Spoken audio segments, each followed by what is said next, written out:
Hello everyone, I'm Tom, a Senior Marketing Officer at Waltham Forest College. Welcome to this National Apprenticeship Week Employers webinar. We've got a long history at the college of working with companies and organisations, and if you're new to the college, then we're hoping to be able to work with you in the future. Or if you already know the college, then maybe the information that we provide today will open up some sort of further opportunities for you. I'm joined by two colleagues from the apprenticeship team today. So Nelson, do you want to introduce yourself? Hi, good morning everyone. My name is Nelson and I'm the Senior Business Advisor at Waltham Forest College. And my role is to liaise with employers who are looking to take on apprentices or upskill the existing staff onto work-based competencies. And Jason? Good morning everyone, my name is Jason Ashby. I'm the Apprenticeship Officer for the college. My job is to ensure the smooth running of the apprenticeships as soon as apprentices have been taken on, and to liaise with employers and apprentices in order to ensure the best apprenticeship journey for both employers and apprentices. Fantastic. So we're going to cover a broad range of information and subjects today about apprenticeships. So if you've got any questions, then please don't hesitate to ask them in the Q&A section on the right-hand side of your screen, and we'll try to answer them throughout the webinar. But without further ado, Nelson, I'll send it over to you for the main presentation. Thank you, Tom. So as my colleague said, we have a broad range of things to cover during this presentation, which includes the classification of employers, the college offer, and how do we support employers in terms of taking on apprentices and upskilling the existing staff. So it will be myself and my colleague Jason who will be going through the presentation with you today. So firstly, what I would like to start with is a brief introduction about what employers are classified these days. In the previous days, in terms of prior to May 2017, there was only one funding stream where all employers were able to access government funding for their apprentices and for upskilling their staff. But since May, this is now categorized as levy and non-levy paying employers. So what does it mean by that? It means any employer, any company that has got a wage bill of over 3 million, they're paying a certain amount of levy, a certain amount of amount which they can actually use for upskilling their staff and then fund their existing or new apprentices. Whereas non-levy employers, what happens in that case is they then share the cost of training with the government. So they have to only contribute 5 to 10%, and the rest of the training is funded by the government. On the other hand, there were previous qualifications in terms of apprenticeships, which were called the frameworks, which were like diplomas and NVQs. But over the years, the recent years, couple of years, I would say, those have also been changed. The new apprenticeships are known as the apprenticeship standards. These standards are designed by the employers for specific job roles. So every job role, there's a new standard for it. And from August 2020, all the previous frameworks have been eliminated, and any new enrollments, any new staff or apprentice that's enrolling onto apprenticeship is now going through these new standards. So this is another overview of the levy and non-levy paying employer. I'm just going to go through it again. So any employer who has got a wage bill over 3 million from 6th of April 2017, they're paying a certain amount of levy, and this levy will enable them to choose a training provider and negotiate the rates of training with them. Every program on apprenticeships have got a specific funding band, but then the employer and the training provider can come to an agreement of finding a way what is the best funding drawdown, looking at the prior learning of the candidate and the prior experience of the particular candidate. There's something called as the digital apprenticeship services. What this enables is any levy paying employer, they have to create their account on this platform. From there, they will be able to link the current training provider. They will be able to manage the apprentices, pay the training provider, and if anything that needs to be stopped, or in terms of break in learning, or in terms of like if the employer or the candidate is not willing to proceed, they can even stop the funding or pause the funding for the training that is currently being run. Moving forward, this is an overview of what non-levy paying employers contributes to us and how it works.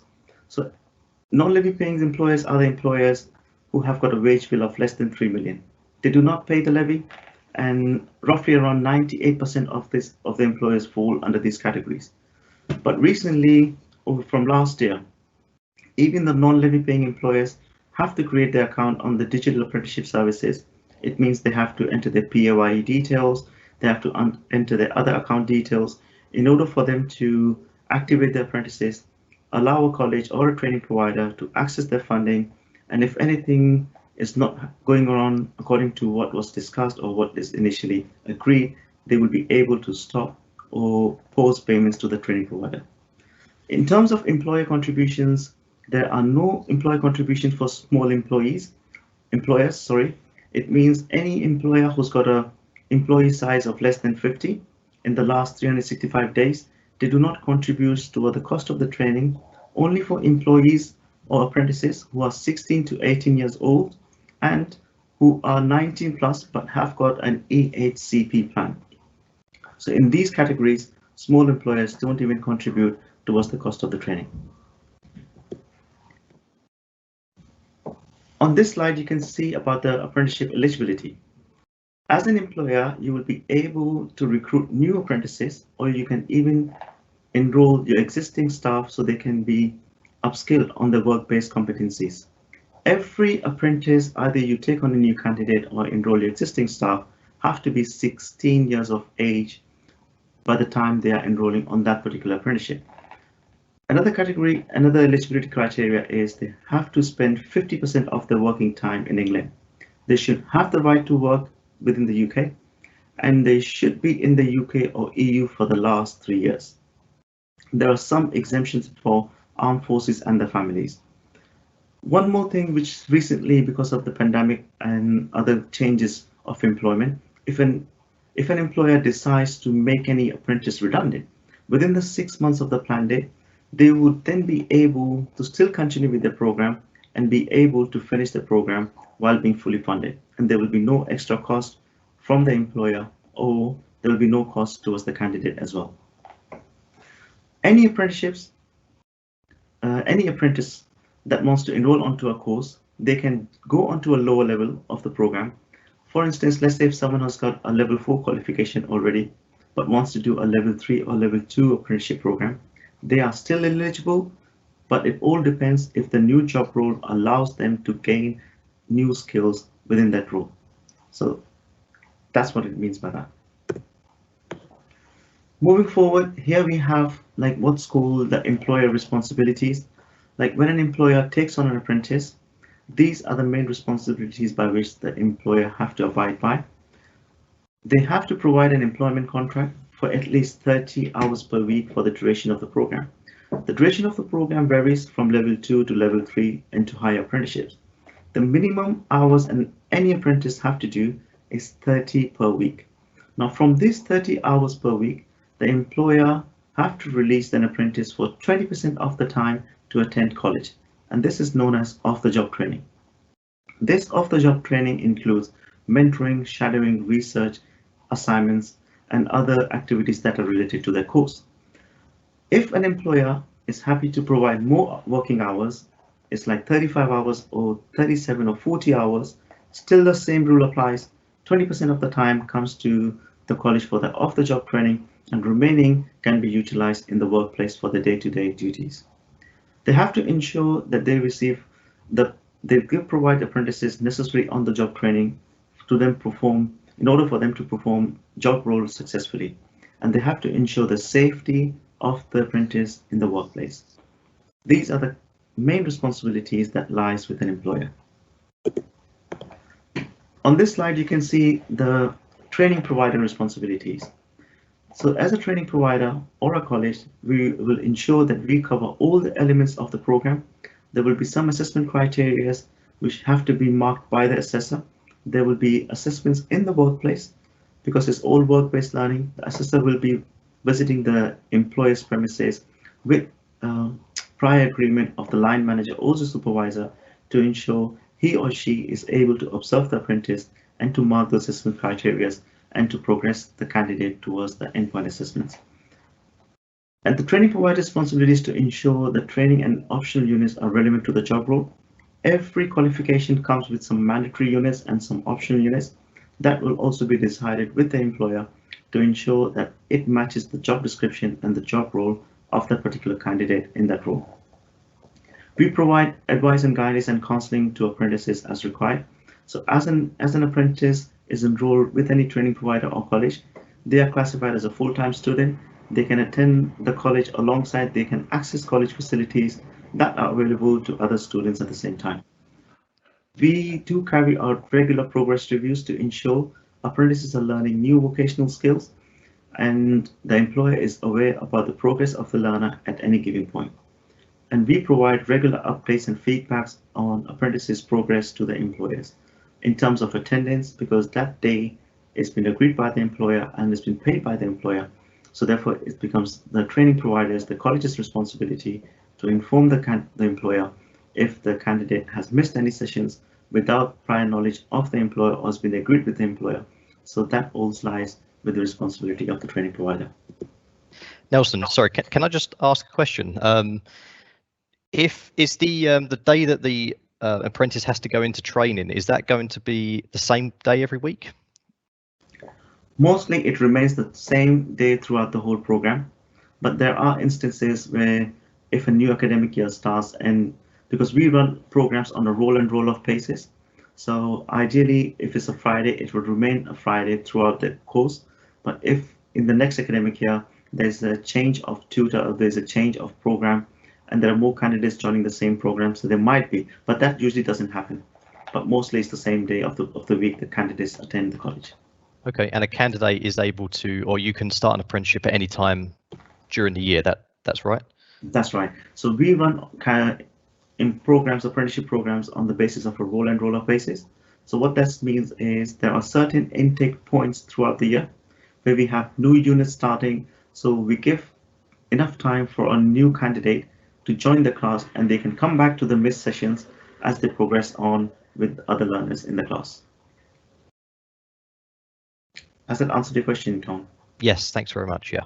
Great, thank you. So moving forward, this is about apprentices' responsibility. They would be getting an employment contract, so they have to observe the terms and conditions that has been stated in the contract. They have to comply by the company's and the college's rules and regulations.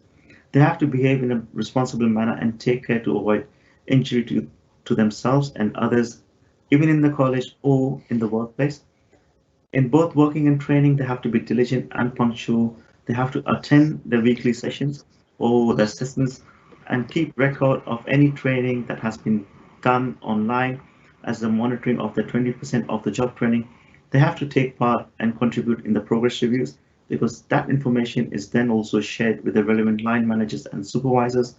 They have to undertake assessments and complete work as instructed by the tutor on time, because this will then enable them to achieve the program in a timely manner.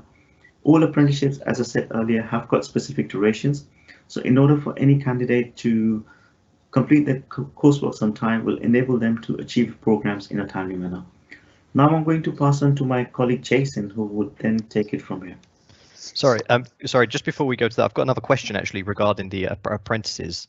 What happens if like the recruited apprentice isn't living up to their responsibilities or they're not performing well? What can happen in that situation? In that situation, what happens is all employment contracts issued by the employers to the existing staff or apprentices have something called the probation period in there, and they can actually follow the probation period and the set guidelines liaising with the HR. So they will be able to go through the disciplinary process if necessary, if that need be, and then the college will be able to support and intervene at that point if they're looking to replace the candidate. But initially, according to the probation period and according to the guidelines, alongside with the HR, they have to take a step and speak to the candidate of any issues that may arise during employment, whether it's lateness or whether it's not progressing according to what the employer's expectations are. So it all depends what's been written in the employment contract. And is there anything that the college itself can do or help with in engaging with the apprentice to try and find out what's wrong? Is the college able to support in any way? Yeah, certainly we do that. So firstly, what we initially, when we recruit apprentices for employers, we do a thorough IAG, we do initial advice and guidance. We do have a mock interviews with them as well, just to ask them if this is something they are ready for and this is something they want to do in long term. And this is where they want, in the same sector, they want to see themselves in 5 to 10 years time. But things might go wrong, circumstances might change. And we also encourage candidates, employers to carry out some work experience, maybe a trial period for 2 days or 3 days where they can invite candidates in so they can meet with the team, see how their customer service skills are, how they interact with the team, and how their job skills are. So these all pre-checks enables us to find the right candidate. But as I said, things might go wrong in between. So in that instances, if that happens, as an employer has recruited the apprentice, firstly, they will speak to them directly. If still things are not working out within the college, within the apprentice and the employer, then the employer can ask the college to intervene. And then either myself or any of my colleagues can speak to the candidate and figure out, because sometimes they might say something else to the employer and there might be something else going on in their personal lives. And if they need any support in terms of counseling or any other support where we can provide them to ensure, or if there any timings needs to be changed because the circumstances might have changed. So in that case, we can speak to the employer and tell them, like, this is exactly what's happening. And if still things are not improving and we have been kept in dark, then we can follow the disciplinary procedure and let that apprentice go. And then the college will be more than happy to find a replacement for that employer. Brilliant. Thanks, Nelson. Thank you. This is the process. Hello again. This is the process for hiring an apprenticeship. An apprenticeship position is identified. The salary is determined by the employer. The employer designs the job specification and then contacts the college and sales team. The sales team then advertises the apprenticeship vacancy on the government's apprenticeship vacancy website and on the college website. When the due date has passed, we invite applications and we shortlist suitable potential candidates. We give some training on preparing for the interview. We have an interview and initial assessment with candidates at the college. Then we arrange with the employer to carry out the initial job interview themselves. Then we liaise and get the date with yourselves, the employers, in terms of arranging and carrying out the interview. And then we assist you in selecting and appointing the successful candidate. Then the employer with their HR departments determine when the start date will be. And when all this has been agreed, contracts have signed and everything has been approved by both parties, the apprentice is then enrolled onto the apprenticeship on the college website, and we prepare then to start the actual training itself at the college. Can I just ask, during the interview with the college, what sort of things get asked of the potential apprentice, and how do you kind of assess them to find out if they'll be suitable for the position that they have applied for with the employer? We ask sort of any experience they've got, any sort of interest that they have in terms of this, and we also really try to find out whether this is the career that they see themselves. We try to determine from them what their what they see as their career progress in the 5 to 10 years time. Where do they see themselves? Do they see this particular type of sector that they're applying for as the one they wish to pursue a career in? Because obviously if they don't, then they're not going to be very suitable for the firm because they're going to drop out. We ask certain questions in terms of what their salary expectations are, whether they're particularly designed to go for more money or whether the salary is a lesser issue and the actual sector that they're working in is more the issue, and whether they're going to actually get that satisfaction in their work as opposed to only being interested in the salary that they're getting, and whether, if they do see it as a career, if they really want to start at the bottom of the ladder, as it were. Some people, they say they want to start at the higher level, they're interested more in higher salary, and we determine those, and we say to ourselves, if that's what they're thinking of, they may not be the perfect position for this sort of startup position. We ask a broader range of questions to the candidates, sort of determining again from what they've done in the past, their academic history, and see whether we think they're going to be a fit, as it were, for that particular sector. Okay, great, thanks.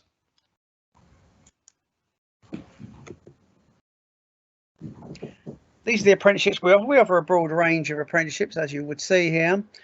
We have some at level 2, which is the equivalent to the GCSE A to C grade. As you see, the duration typically is between 12 to 15 months. We also offer the advanced level 3 courses, which are the A-level equivalent, and these typically run for 18 to 24 months. But in some courses, they can actually run to, in the plumbing case, as you see there, they can actually run for 48 months. These are the sectors that we offer. We offer business and administration at level 3, electrotechnical engineering at level 3. We offer bricklaying in both levels 2 and 3, and painting and decorating in level 2. We offer automotive engineering in levels 2 and 3, carpentry at level 2. We offer the new plumbing level 3 standard, health and social care at level 2 and 3, and we also offer butchery, fishmongering and catering at level 2. This covers obviously a wide range of sectors that we can cover, so we offer opportunities for a wide range of courses and for candidates and for employers.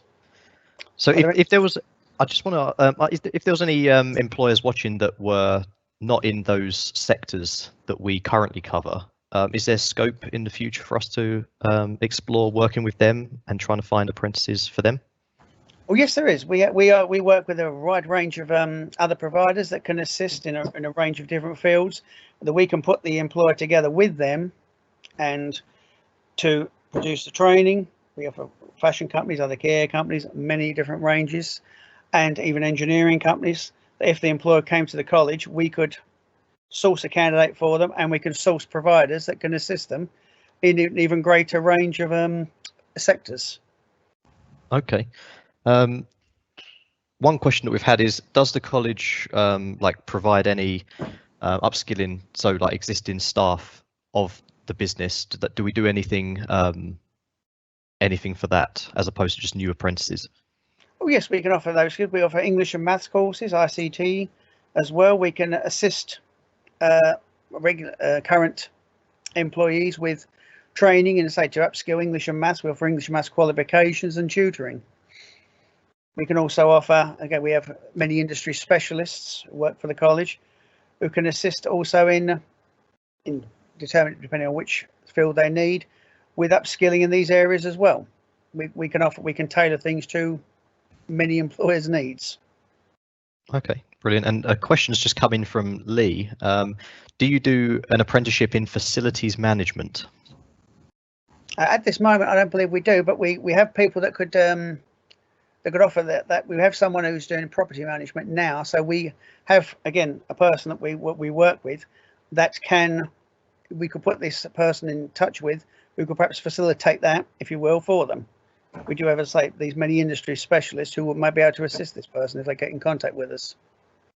Okay, and what is the best way, if an employer's watching who is interested in hiring an apprentice, what is the best way for them to sort of start with that process? Should they come talk to you guys first before doing anything else?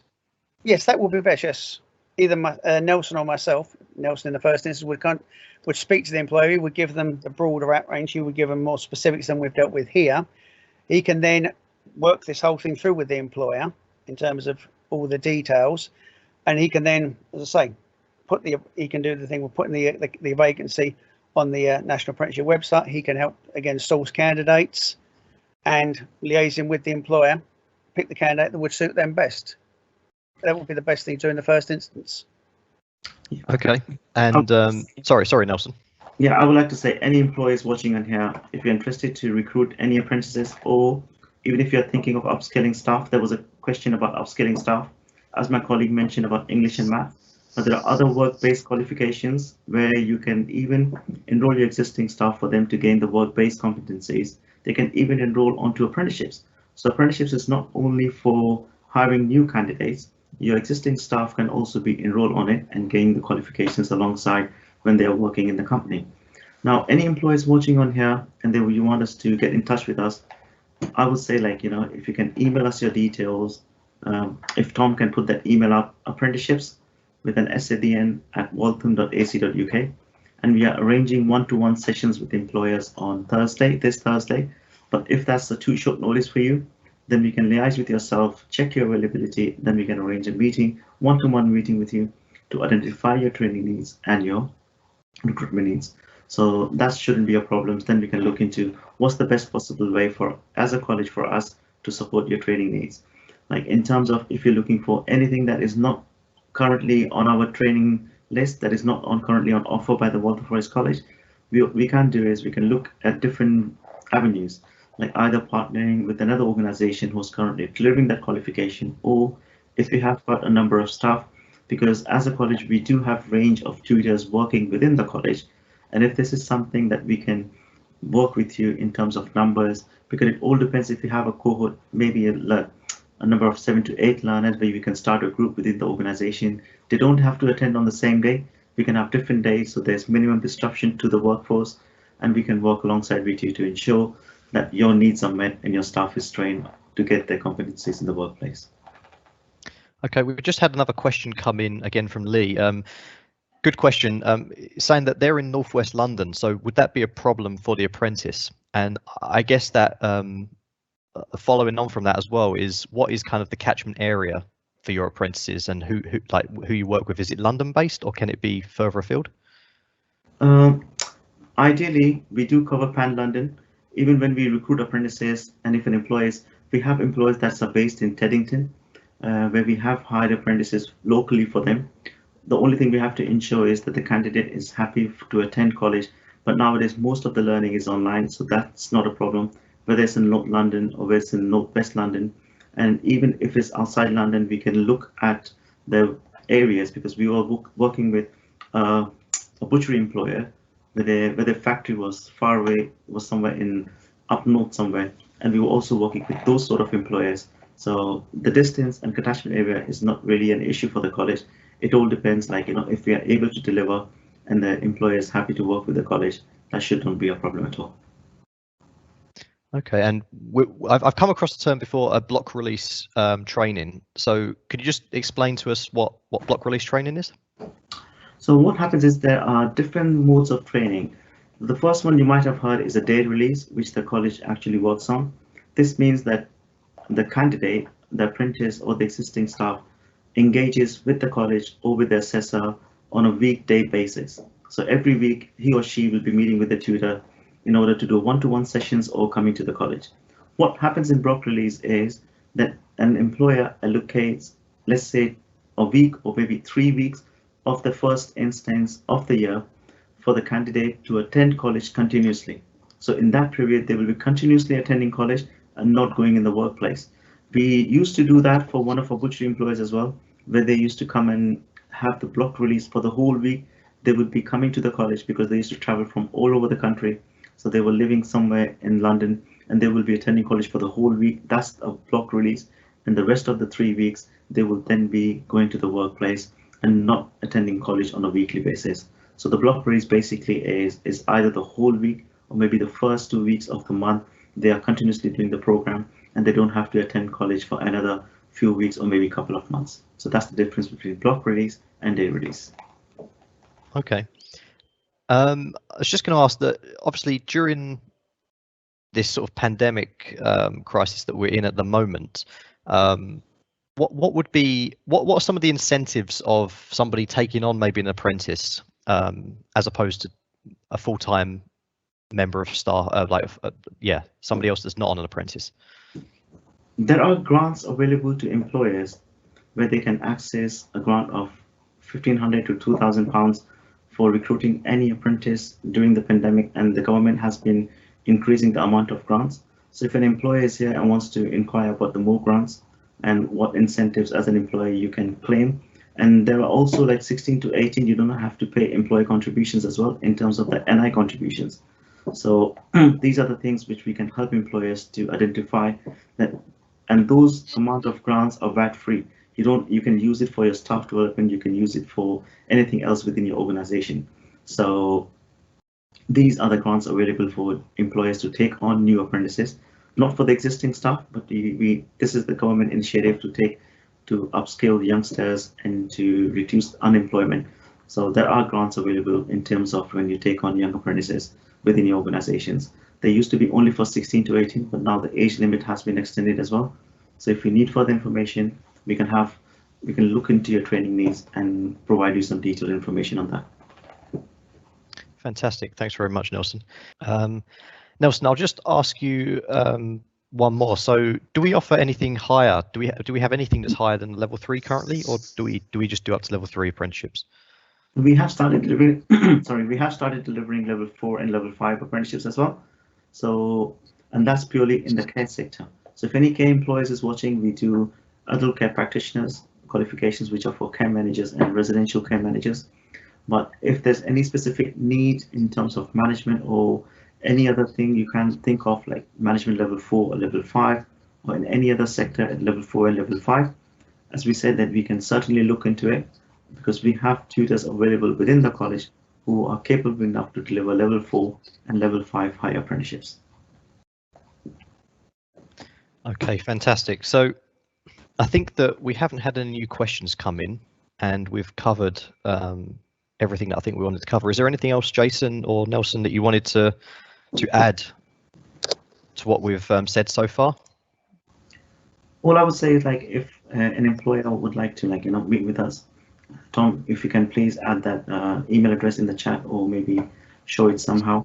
Yep. So they're able to send the details over to us, and then we'll be able to contact them. And if any questions arises after this webinar, if you think of anything, or if you need any further details, then we'll be more than happy to support you on that. And thank you for joining in today. Yeah, Jason, do you have anything that you'd like to add? No, I believe that's pretty much covered it all. As I say, if there are any questions from the employers, please get in contact with us and we'll be happy to oblige. Brilliant. Okay, so I'd just like to mention that if you follow us on our social media platforms, we're on LinkedIn, we're on Twitter, Facebook and Instagram. You can follow us on there, and anything that happens throughout the week to do with apprenticeships or ongoing, then you'll be able to receive all the updates from there. Everything that goes on our website also goes on the social media, so that's a good way to sort of keep in touch with us as well and find out what other options and availability of things that we have going on. I'll just say thank you to Nelson and Jason for sharing the information and their expertise with us today, and thank you to everyone who attended this webinar. I hope you enjoy the rest of National Apprenticeship Week, and I was going to say that's it, but we just had one more question come in, so I'll just ask that question before we head off. So, is an apprenticeship better than a BTEC? Apprenticeships, what I would say is, in terms of apprenticeships, you are learning and you're getting the work-based competencies at the same time. So if your BTEC allows you to have some work experience as well, it all depends what sort of BTEC is it, because and which level it is. So in terms of apprenticeships, what I would say is it's more hands-on. And other qualifications, you might be attending college 3 or 4 times a week, but while doing an apprenticeship program, you only attend college 1 day a week, and you're getting more work experience. So it all depends on an individual. And also, if that individual is enjoying, or if that individual is more inclined towards classroom-based learning, or is a kinesthetic learner and wants to learn more hands-on within the employer premises. So it varies from individual needs. This is all the things when we have initial interviews with the candidates, we identify that to find out if apprenticeships is the best route for them, or a college program or going to university would be ideally suited for individual candidates.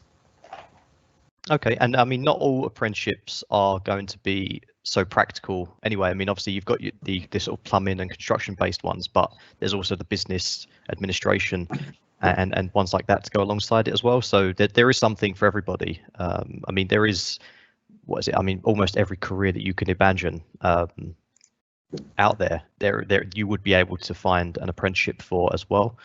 So there's lots of availability out there for different jobs, careers, and yeah, if that suits you, just getting into work and working and learning from people that already have the knowledge in the career that you're trying to build, then that could be a real asset to you going forward, and the skills that you'll develop along the way. So yeah, if that's our final question, I'll say thank you to Jason and Nelson for attending this and like I say, sharing their expertise and information. If you would like to get in contact with them, then the best way to do that is through the apprenticeships@waltham.ac.uk email, which I have linked in the Q&A published chat, so you'll be able to go through there. And yeah, I'll just say thank you to everyone attending, and goodbye.